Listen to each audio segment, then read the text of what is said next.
Enterprise, obviously, because that's just sort of the trend in special effects and in science fiction art. But we still do have, even in these ships, you can see there are large areas that are kind of just basic hull plating, but then you have some windows to break it up, and then you have other areas with really small, like high-frequency details, and it all just kind of works together.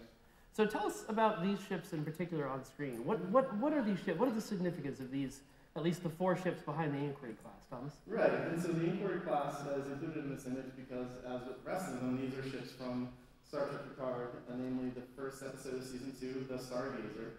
But these 4 ships are also ships originally created for the video game Star Trek Online. Star Trek Online is a massively multiplayer game that you can play on PC, Xbox One, and PS4. And Mike and I work for it. but it has the distinction of having 4 of our starships become canon, which is a very rare thing for a licensed work to feed back into the greater canon of the show. So we are very proud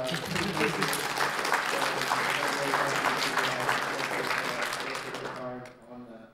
And it was kind of aided by the fact that Star Trek Online, the main thrust of the story actually takes place in 2409, which is 8 years after Season 2 of Star Trek Picard. So Season 1 takes place in 2399, and Season 4 takes place in 2401. And then Star Trek Online takes place about 8 or 9 years after all that. We originally, 12 years ago when we started the game, we were 30 years after Voyager and gave ourselves this whole bunch of headroom. And now, we're 8 years ahead. So. Right, yeah, roughly 10 years after Picard, which is, it was funny, and Mike likes to razz me about this sometimes, that when they announced that Star Trek Picard was going to happen, I was like, oh man, they're going to screw us over so bad because it takes place. I was looking at a room full of people as Patrick Stewart is on stage announcing this, cheering their heads off. I look over at Thomas and he's just like. Well, because it takes place so close to STO's timeline that there are going to be shenanigans, and there are little continuity things here and there that we got to iron out. But ultimately, it actually gave us a great opportunity to work with them and add our ships to the game. Who would like to see the ships in the show? I don't know if there's actually sound to this. I think I removed the sound, but okay. These are clips from the Stargazer. So there's the fleet showing up to confront. Face off this Borg cube. Right. Or not cube. And then there's the fleet. So we have a still image of that last shot. Here it is! Yeah, there it is. It's a little kind of hard to make out because it's a very high contrast shot. So it's hard to see the images. But we've got some more in the presentation. We're going to take a closer look at each one. Each one of these. Now, just as a quick trivia question, Thomas, how many ships in this image would you say were directly touched by an artist from Star Trek Online? Well, I can answer that exactly. What's actually interesting about that is, so the Inquiry Class is a ship that originally showed up in Season 1, at the end of Season 1 of Star Trek Picard. But they actually asked for our model of it to use in Season 2. I think because the production house had changed or the VFX company had changed. And so they needed a model of the Inquiry and they decided to use ours. But one of the things about STO is you actually get a closer look at the ship than you usually do in the show or a movie because you're flying it yourself. So you're zoomed in on it, you can spin it around and see every detail of the ship. So when we added the Inquiry Class to the game, we actually had to add extra details to it that weren't in the original show model. So that version of the ship is now canonized.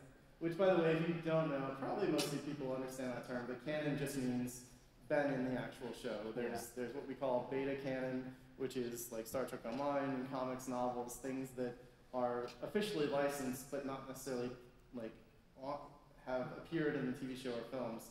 But it's a big leap from that to be an actual canonical part of the Star Trek universe, and it's a great honor to be considered that. And just to clarify, a bunch of the canon ships in this image are our models too, right?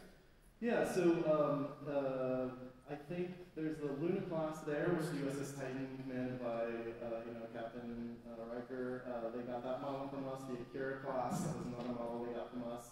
And I think the Sovereign Class also was our model. So we were able to give STO has 800 ships in it, and so we've recently been revamping a lot of our models to be higher detail, high fidelity.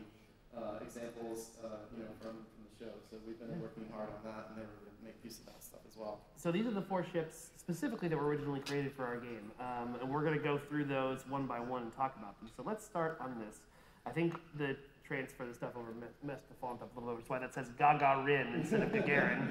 Gagarin is the actual name of the ship, and I think you're going to go ahead. Yeah, I'm going on. Yeah, so this actually is based on the Shepherd class, which is a starship from Star Trek Discovery that first appeared in Patcham, I think, Parabellum. I'd be willing to bet $1,000 someone in this audience could tell us that perfectly. Right. Does anybody know what that means? Nobody? Oh, okay. Oh, yes. You want peace, prepare for war. Exactly, yeah. Good job. So the Shepherd class first appears in the pilot, Binary Stars, but this was an example of the Shepherd class called the USS Gagarin, and in Star Trek Online, we wanted to include a lot of these Discovery-era ships, but it didn't really make sense for the game's timeline, because Discovery is in 2253 or 56 or something, and STO is like 150 years after that. So the way we got around it was we built the ship from the show, and then we wanted to modernize it too, to make a futuristic version of it that fit into STO's time. And so this is a concept art by our concept artist Hector Ortiz for the Kalian Class, which is inspired by the Shepherd class, obviously named after the USS Gagarin that appeared in Star Trek Discovery.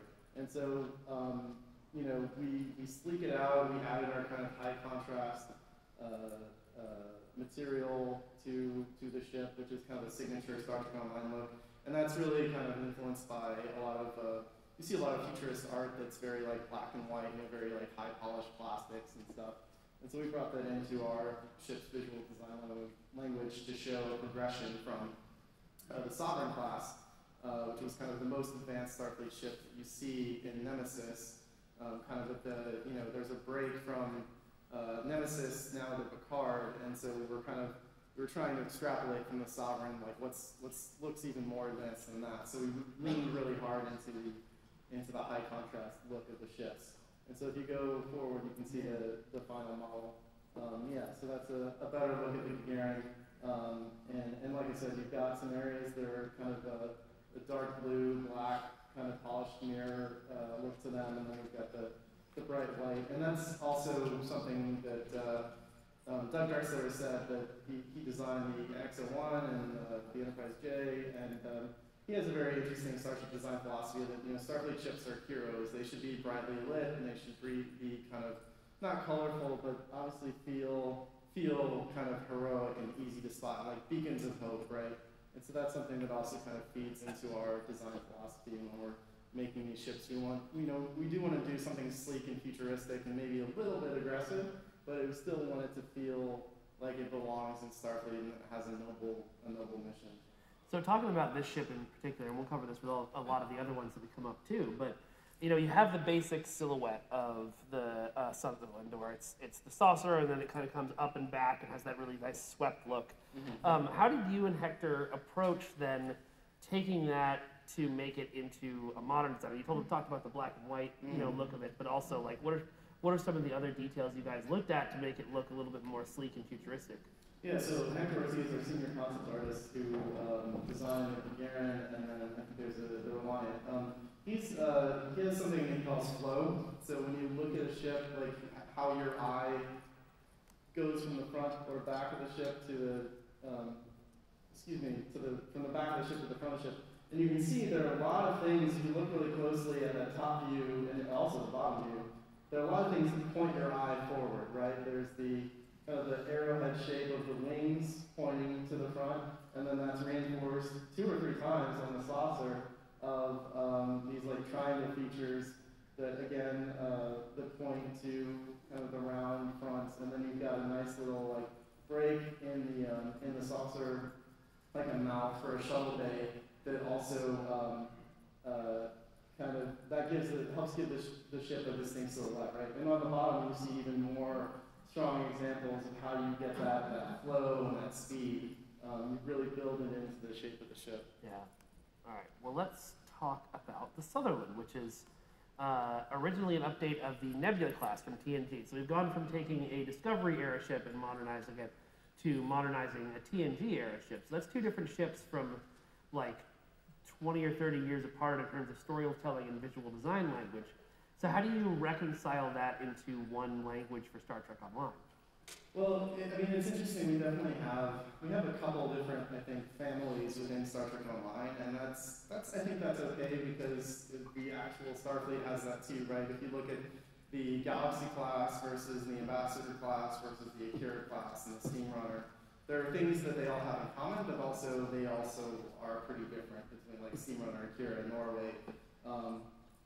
And so within STO, we also have a couple families. So this is what I call the Andromeda family because it originally was an adaptation of the Galaxy class, which we developed into the Andromeda, which you can see here on the top, right? And so when we did I designed the Andromeda first, and the main thing I was trying to do with the Andromeda is, I remember as a kid always being fascinated by the point when the Enterprise works out how it stretches, right? And it's like it stretches out really far and then it snaps like a rubber band into the flash at the end when it goes to warp. And so I wanted, you don't quite get it in these views, but I wanted with the Andromeda to almost have that as like a version of the ship that always feels like it's going to warp even if it's sitting still. So you know, I stretched out the neck, I stretched out I know the pylons have kind of a weird shape, but that was all meant to feel like it was always in kind of a state of tension and speed. And so when it came time to do the Nebula, I'd already done the Andromeda, and then it was like, okay, well, just like the Galaxy has this Nebula counterpart, then the Andromeda will have a counterpart as well, and it's named after the USS Sutherland, the Nebula class that Data took command of in Redemption Part 2. Which originally was named after a ship from the novels Horatio Hornblower, which those are some of my favorite books and are a big inspiration for Nicholas Meyer when he directed Star Trek II and Star Trek VI. He thinks of Star Trek as Horatio Hornblower in space. So it's just funny seeing all that connective tissue there. So that's a good look at the Sutherland. Like the Nebula, that has a big mission pod. It was fun to kind of design that. And I don't have a picture of it here, but we actually did. The Nebula has two different mission pods. There's a big AWACS, like circular style one, and then there's a triangle one that's meant to be more like a weapons pod. And so we did something similar with the Sutherland as well. We have an alternate pod that players can use when they're customized the ship in Star Trek Online. So when you're looking at a ship, updating a ship, like the Nebula or like the one that we turned into the Gagarin, the Shepherd. Thank you. You want to keep it looking kind of the same silhouette, like you were talking about before, kind of the same details. How do you pick out what are the most important details of a ship that you want to carry over to make sure that it keeps the same feeling? Yeah, that's a good question because it's not necessarily the same for every ship, and sometimes there's. We go through a situation. We actually kind of had heated discussions about this sometimes, and a lot of it has to do with how many existing variants. So like of a ship we already have. So like the Constitution class, for example, has like 4 or 5 different options. So if we were ever going to make a new one, we would want to do something that maybe stretches it a bit more, or like the Miranda class is a good example, where there are. I think there are now 6 different versions of the Miranda class that you can fly in Star Trek Online.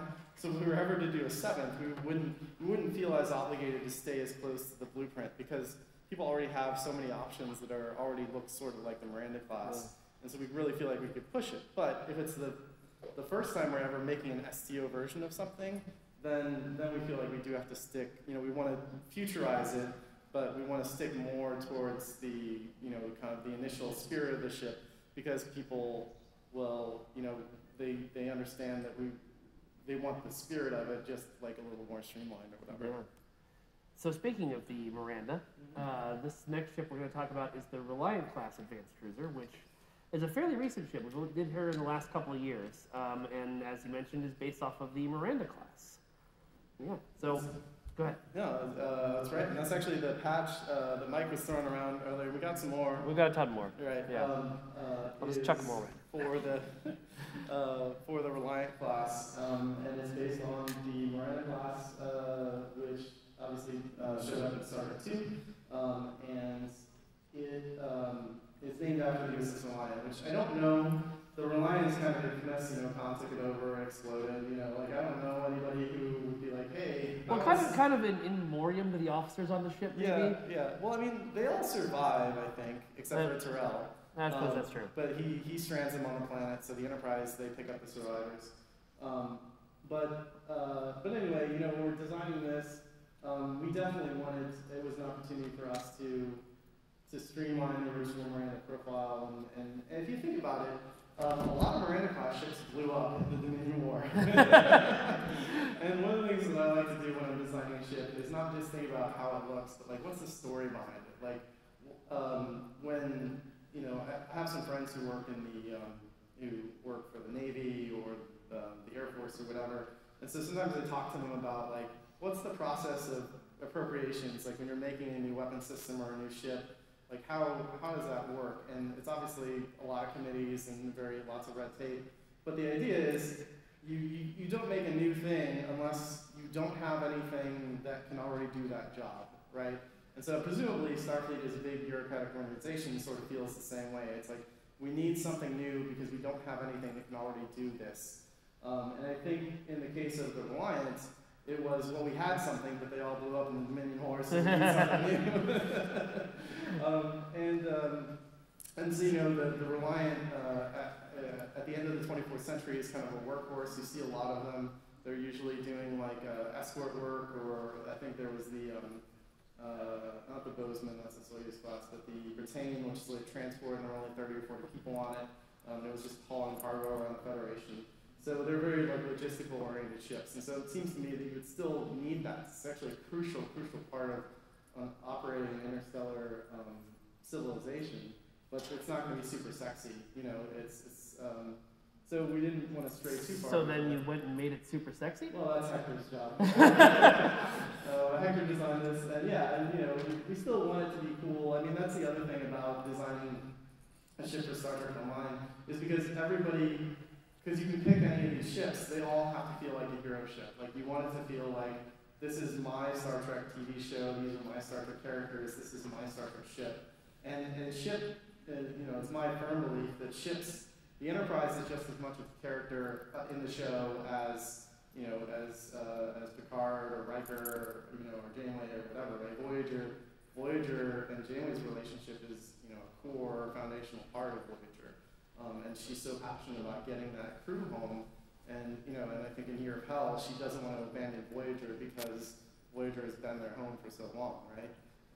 And so there is this connection the characters have with ships that's super important. So anyway, we try to honor that with STO, and we want to make sure that all the ships we're adding that we design ourselves, they have a bit of flair and character and uniqueness. And sometimes that means, I saw somebody post something a while back that it's you want something that's 80% cool and 20% weird, because you can make something that looks cool and follows very kind of generalized aesthetic rules, but then when you look away from it, you just sort of forget that you saw anything at all, right? There are a lot of amazing concept artists who do a lot of spaceship drawings, and it's here's a bunch of cool rectangles glued together, and they look cool, but then they don't have a personality, right? There's nothing about them that stands out to you. And so that's something that I try to, kind of to Hector's chagrin sometimes, I'm no, it needs to be a little more weird. What can we do to give it a bit more of a personality than just doing the thing that's optimized to coolness? Yeah. All right, well, next up we've got the Ross class, which has a really interesting backstory, if you want. This was originally developed simultaneously for our game and for an actual play RPG called Clear Skies that was going on at the same time. Okay, so you've got a picture that you've given me here of two starships in love. Kids, if you're in the audience, when two starships really love each other. Galaxy and Sovereign class love each other. So tell us a little bit about the concept for the Ross.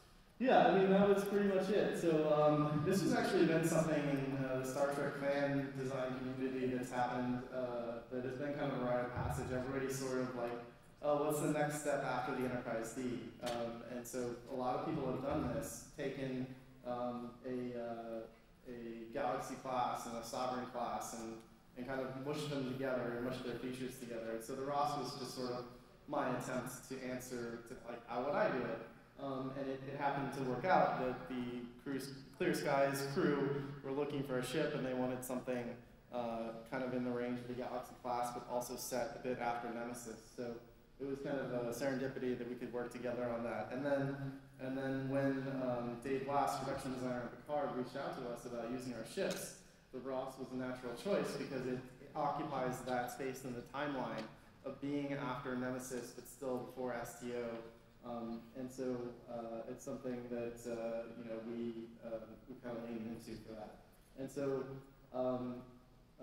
one of the things that's kind of interesting about this ship actually is the material that we use, which is the hull plating, the colorization, is actually inspired by a version of the Enterprise E, which is a Sovereign class starship. So at the end of Nemesis, there was originally going to be some changes made to the Enterprise E, because if you remember in that movie, it rams into the scimitar and it's all messed up, and then like the saucer has a big bite out of it. And at the end of the movie, it's being refit and it's about to go back off into space. Originally, they had asked John Eves to update that design a little bit to show that the ship had been refit and that it was a slightly different ship now because it had been super damaged and rebuilt. And so we actually did that version of the Enterprise E in the game. You can fly that refit Sovereign class with all the differences, and it has a new material and everything. But that's the kind of the whole texture that I used for this ship was inspired by that post Nemesis Enterprise E. Very cool. All right. Well, we've been talking a lot, and it's been great. First of all, before we move on to the next thing, I do want to show off this. Then we're going to do the next thing, but we're going to move on and talking about the design process of a brand new ship now. Mm-hmm. And before we do that, I just want to say one more time, congratulations, dude.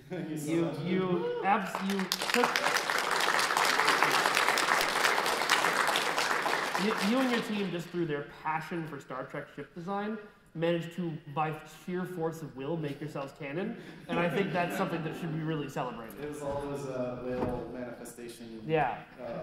Playlist to listen to. All right, so we're going to talk about a ship that's coming up in Star Trek Online, which gives us a chance to talk about the design process from start to finish. And this is the ship called the Kalian Class, which is as you mentioned in the comments there, a stealthy take on the Vesta class. So let's take a look first at what the Vesta class looks like and what you did to remaster her recently. Yeah, so the Vesta class is actually not a canon ship. The Vesta class showed up in a bunch of novels, the Time 2 series, I think, and some others, designed by Mark Rodemacher. The Vesta class USS Aventine was captained by Ezra Dax, actually, and those novels take place in the 2380s. After Ezra has, had a more, she's evolved in her career, she's become captain of this super advanced starship that actually has quantum slipstream drive and phaser cannons and all this crazy stuff. And so we have the Vesta class in Star Trek Online. We added it back in 2011 or 2012. And so that model is, it's 10 years old, it's a bit long in the tooth. So this is actually a remaster of the Vesta. If you play STO, you assume your Vesta will look really nice and detailed. I'm really excited about that. That's one of the things I love doing is remastering some of our older stuff because the game is 12 years old. So there's a lot of stuff that doesn't look as good as it could if we had made it nowadays. So I'm going to move on to the concept here, but how does it, just really quick, how does the remaster process work? Because it's mostly that we've got better technology and can add triangles now, right? Right. So in the case of the Vesta, it's a complete rebuild. Essentially you just gather the reference and you make the thing, but you have a lot more detail to work with because computers are a lot faster now than they used to be. So STO's minimum spec is a lot higher than it used to be because people have more powerful graphics cards, and that means we can just add more detail to the model now than we could before. Which the math on that is like they used to be 8,000 triangles, and now they're about 50,000 triangles. So it's like a factor of math. A lot. It's a factor of a lot. That's the power of math. Right. So the first concept we were going to go with was a motion picture era Vesta class, which you can see some of the sketches that Hector originally came up with here, which is a really cool design philosophy and something that I know you really care about with more TMP era ships. Right, yeah, I mean, I'm looking at any excuse to use the motion picture era. The Enterprise, motion picture Enterprise is sort of my favorite, visually my favorite Enterprise. I feel like it's the peak of Starship design. The Art Nouveau stylings on it are incredible. It's graceful, it's beautiful, it still has kind of a personality to it. And so any excuse, how flimsy, I will try to bring another motion picture era ship into the game. And so we needed a new design for this Vesta. We're going to be releasing, I guess we can just say a new legendary Vesta soon. And so we're trying to figure out like what would that be. And so I was like, oh, we should do, for no reason, just because I like it, we should do a motion picture era take on it, because that would be cool, right? And nobody else thought it would be cool. So, people got really hung up on, and it makes sense. They got hung up on the idea that the Vesta is like a top-of-the-line, super advanced starship, and like, why would there be a version of it from the 2280s, and then you don't see anything for 100 years, and then in the 2380s, you finally get this other thing. So, to me, it was lack of vision, but sometimes it's the burden of genius, right? But but another Ian Richards, one of our ship artists, did pitch the idea of what we call an intelligence-themed ship, which is kind of like what they did with the Section 31 ships on Discovery. But in STO, they are not Section 31 ships; they're just stealthy takes on Federation starships. They're meant to be operated by Starfleet Intelligence. And to be clear, we did it first. Yeah, we did do it first, actually. Delta Rising, our Delta Rising expansion, I think it was 2014. Yeah. We had this like kind of stealth bomber take on Starfleet ships. So Ian suggested, well, what about an Intel Vesta? And I grudgingly said, oh, that's actually a better idea. And so Hector, it didn't take long because the Vesta is already, it's long. You can see a couple examples there of other intelligence-themed starships that we have in the game. And so it didn't take much to marry the long, skinny look of the Vesta with that spiky, stealth bomber kind of feel. So this is Hector's final concept for the Kalian. And when we saw it, I had to admit, like it's super cool, and it has a little bit of that. I squeaked a little. Yeah. And it kind of almost looks like a killer whale, which I think is cool. Oh, yeah. Anytime that you get kind of a nature, it all comes back to whales. They're not even here. He's not even here. Sorry, we have a player who makes a lot of whale crow jokes. But anytime you can get something inspired by nature in your design, I think people identify with that. And even just subconsciously, they can see, oh, that feels right. It feels like a natural shape or evolution of an idea. So, and we actually finished it. It's in the game and will be coming out soonish. So that's the final model, modeled by Mauricio Tyrena. He did a great job. There are a lot of really cool details on it. It's got a new version of the intelligence material, but it can also use the original Intel material. So I'm really pleased with how it came out. I think it's a great spin on the Vesta design, and it has an aggressive personality, but you can still feel that lineage from the original ship. All right. Well, we have a few minutes left, and so we are entering into our Q&A portion. Oh my gosh, the hands are already coming up. Okay. What we're going to do, so we don't have to sprint a microphone around like we did last time, is shout your questions at me, and if you're quiet, I will shout them back to the panel. What? They could also line up here and use that one. We could do that. Well, what we could do, Amy, if you want to be a microphone holder, you could stay. Can we grab her the question microphone then? Okay. So line up at our amazing assistant, Amy here, who has just been drafted to be our assistant. She'll be waiting right there.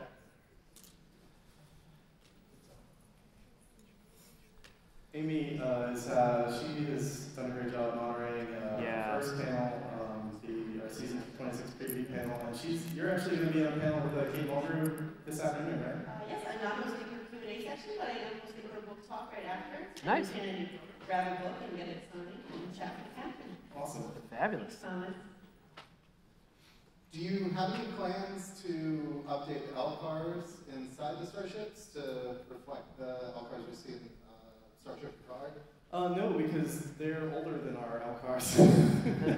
the Picard takes place 10 years before, and so it does. I mean, we actually just did a bunch of work modernizing our LCARs textures in the new Starfleet Interiors we've been doing, and Donnie Versace did a lot of that, and he did a great job. There's a lot more motion, they're a lot more active now, but stylistically, we see it as just our LCARs are just another generation past the Picard LCARs.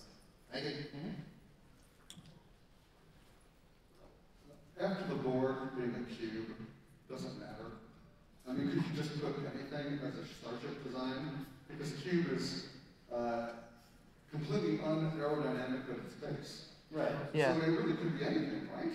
Right, it could be anything. I mean, the Borg cube is interesting, but the reason you remember it is because it's a cube, right? So it feels alien and intimidating because it's inscrutable. You're like, where's the front, where's the back? And honestly, I'll say this, we have more than once talked about how do we get a Borg cube player ship, but we haven't been able to crack it yet because you can't tell which way you're going when you're flying a Borg cube because there is no front or back, and even going up and down, there's a lot of weird technical challenges with that. So I think that's why it works as a design. But also, even when we don't have to, I think humans, when they create something, be it a starship or an aircraft carrier or a fighter jet or a car, that we are still aesthetic creatures and we still build some beauty into the thing that we make. So that's sort of how I look at it. But if you do read the TNG technical manual, they do hand wave away the aerodynamics of the Enterprise by saying something subspace, something. Love hand waviness. Great. I appreciate you doing this. This is really fun. I can only name like 3 ships, so kind of a basic question. Have you ever designed anything for the Mirrorverse? And if yes, what were the ways that you were able to subvert that like hero image? Because that was a theme that was coming up in these ships, and talking about their personality and their charm. Have you had a chance to design maybe not even a Mirrorverse, but like an evil ship? And how did you kind of use that creatively? Yeah, well, so I didn't even plan her. That was amazing. Yeah. That's a great question. Yes, I did. Sorry for the image. I got into a fight with No, you look great. No, that's great. Actually, so these are Mirror Universe starships that we recently did add to Star Trek Online, and so we can just talk about them right now. So in the upper left is the mirror of the ISS Voyager. Oh, nice. And so what we did was there's an episode of Voyager called Living Witness, where well, I won't do a synopsis, but ultimately it's an evil version of Voyager, and they add a bunch of guns to it. And that's the short answer, is they add a bunch of guns to it. Yeah. Thank you. Yeah. I don't know how to word this. All right. Will you ever do an Enterprise era arc on the Romulan War? That would be cool. I would really like to do that. I don't know if we will. We've done a lot of time travel. Yeah. So much time travel. That's time travel. I mean, I think it actually is kind of astonishing to me that we haven't really seen that yet, and for all the Star Trek we're getting, that hasn't come. There was actually, I think the project that became the 2009 movie was originally going to be a TV show about the Romulan War, but they decided to go a different direction with it. So I don't know if STO will tackle that necessarily. I think it would be super cool though. I am very fascinated by that.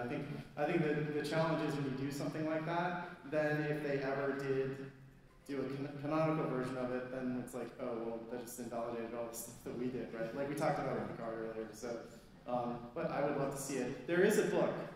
There's a book called Well, yeah, there's some novels that go into it, but there's also a book that's written like a textbook, a history textbook called Federation: The First 150 Years, and it has several chapters about the Romulan War. So I definitely recommend checking that out. Yeah, you can get a version of that George Takei talks to you whenever you press a button. Right. It's great. Yeah. There's information about the Romulan War in the Way of the Era player book as well. Oh, cool. It's not technically canon. Right. Well, neither are we. They should. except for them. Yeah. Hi. Hi. You guys are still remastering, you're still working on remastering for all the STO ships? Can you say that again? Are you still working on the remaster for the STO ships? Well, that's always a process. I mean, like I just said, we just revealed the Vesta remaster. So, I mean, it takes, it takes about 4 or 5 weeks to make a ship. So, and especially remasters are essentially remaking a ship from scratch most of the time. So, we're doing it. We'd like to get to most, if not all of them, but it'll take a while. It has taken a while. I haven't played for maybe a year and a half, but something that I always noticed, my favorite ship is the All Good Things version of the Galaxy Dreadnought. Mm-hmm. And the bottom lance, I think it's called, is ever so slightly off center. I was wondering if I got to that ship or not. Well, we did remaster it, so you might not have seen it then, because we remastered that after the 10th anniversary of STO in 2020. So, there's a possibility that got fixed. I can take a look at it too. The answer is no. Because Twitter will kill me if I don't ask this, can you tell us how this new Vesta variant is going to be released? Well, I think I said it was a legendary Vesta, so it'll be part of something. Yeah. Something legendary, but C-Store for sure. There you go. Thank you. You're welcome. So I have a question. What type of software do you use? And then the other question after that is, as somebody who modded Star Trek or modded ships, what does it feel like when you're going to have kids have pinups of your artwork on their walls? That's a really cool feeling. And it's also, one of my favorite things is we have a great fan art community of people who make fan art of our ships and videos of our ships and stuff. And I think the highest compliment you can get as a creative person is creating something that inspires other people to create. And so that means a lot to me personally when I see people do like fan art or fan stories or whatever. What was it? There was a first part of your question. Your software. Oh, software. It was 3D Studio Max is what we model our ships in. There's actually, I did a video about the whole process of how we make our ships. If you Google how Star Trek Online makes its Starships, you'll find it, and it goes very in depth about the whole process. So check that out. Yeah. We got 2 more. Yeah, we got 2 more. We'll do it. And then we get out. So in 1979, I was 14 years old, and I walked out of a Star Trek motion picture in tears, and my mom had to console me. And ever since then, I've been fascinated by USS Enterprise. I actually did a deployment on a carrier USS Enterprise. Oh, wow. Shortly after that movie was released, David Kimball did an excellent cutaway of the Greek ship Enterprise. Ever since then, he's been my favorite Enterprise artist. Have you seen that cutaway? Yeah, it's a classic, definitely a classic, yeah. Yeah, that thing, yeah. Okay. Yeah, no, it's great. And, those are some of my favorite. There have been a lot of others for other enterprises. Those are some of my favorite ship arts. Is the cutaways. It's super cool. Just for timing reasons, we're gonna have to cut it off after Pirate Scum in the red shirt. So nobody else get up. Nobody else get up. This is raspberry. All right. Well, first, I love the Vesta, so it's awesome to see it getting redesigned. I'm excited about that. Is there been any just bizarre design elements you wanted to do a ship that just gets kind of botched? Yeah, actually, so the Pathfinder class, if you're familiar with that, is a modernization of the Intrepid class of the USS Voyager. And one of the original concepts for the Voyager had a big fin, like a shark fin. And I wanted to add that to the Pathfinder, but nobody else was wanting to. It was like, because it was a little bit on top of the ship and a little bit on bottom, and people were just, I don't know if that works. So when is the ship dating simulator going to come in? No, the funny thing about that is there is an Admiralty campaign. It exists. It just doesn't have UI art, and it doesn't have it hasn't been tested by QA. But I'm hoping someday for April Fools we can release it. Yeah. And I want to make a comment on that because the ship dating simulator was something that Mike and I were super excited about. And when it came out, there were I think a couple of development studios that make dating simulator games that got upset because they thought we were like making fun of them. But No. we were like, no, we just think we actually think it's a delightful genre. And we actually really wanted to like do our own version. We like talked about like how do we make this real? You know, like beyond just.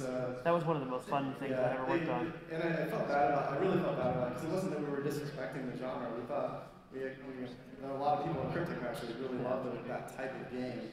The narrative dating sim, and so I just want to put that out there to the world that like we love dating sims. We love dating sims. We respect them, and that was not making fun. We're not laughing at them. I wasn't even really laughing with them. It was just like this would be cool. Right? Yeah. Yeah. All right, last one. Awesome. I got a couple of questions. First off, for personal selfish reasons, when are we going to get some Nausicaan stuff? Where we get? Oh, more Nausicaan. More when we do the Romulan War.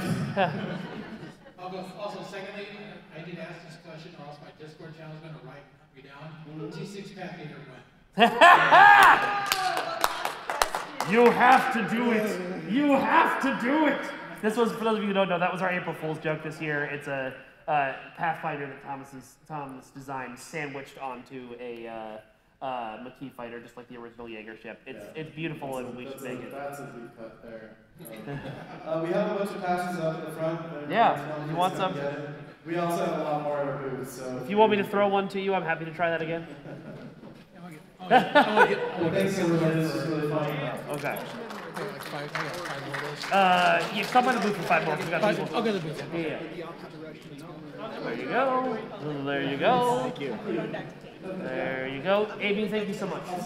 Amy, thank you. Amy, thank you for the help. Thank you so much. Sit in the front with Bennett. Okay. Thank you very much. Thank you. What? Last one. Yeah, sorry. Thanks for coming. Thank you, everyone. Yeah, we've talked about doing like engine trails and stuff.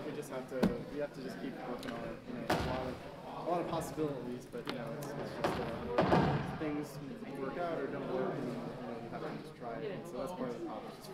Just finding We'll have them at the booth downstairs. If you go to the gaming area, you can find us, and we have some more patches down there. Thank you. I gotta take these tables down. Oh, I'm so sorry. No, you're fine. Let me get everything packed up. Yeah, a quick question. I was wondering, that picture of the ships, is that available somewhere? Yeah, I think we made wallpaper versions of it. If you look at Star Trek Online's Twitter, or StarTrekOnline.com and go back far enough, I'm pretty sure it exists. Yeah. Search for STO ships are now canon. I think that's what I called the article. Okay, thanks. No problem. She left. She's Scott. She's got. We were like, are people gonna recognize us all day? Everyone's like, it's Scott and Dita. It was really yeah. So anyway, Are you helping me remove these CAV? Thanks, everyone. Yeah, Hope you had fun. Them all out.